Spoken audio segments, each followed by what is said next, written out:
In the hills of Provence, one man's dream looks set to become automotive reality.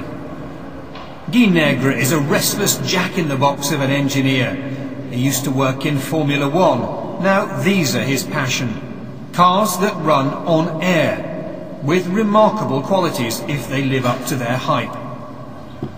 Take filling up. Just 3 minutes with an air compressor. That's much quicker than a battery car, for instance. And in a carbon-conscious age, the urban emissions of this car are just air itself. The air is stored in lightweight carbon fibre tanks in the chassis. The engine sits in the chassis too, at the back. The air comes from the tanks to power the pistons which drive the car.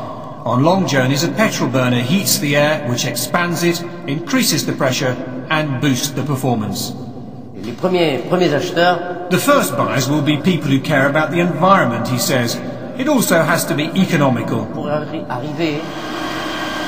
After a long wait, development of the air car is now being backed by the industrial giant Tata.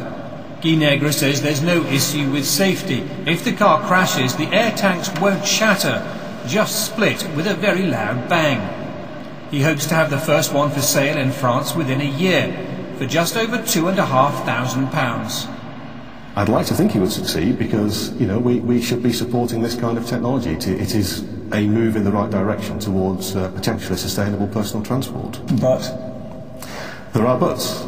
There are still engineering issues to be overcome, and it's how effectively those issues can be overcome to produce a package that's going to be acceptable to the public.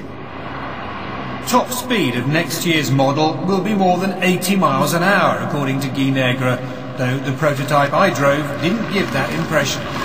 So how does it drive? Well, at the moment, it sounds like a motorboat and it feels like a bread van. The designers say it'll be greatly improved by the end of the year. Certainly, if they keep their promises on price and fuel efficiency, it will sell.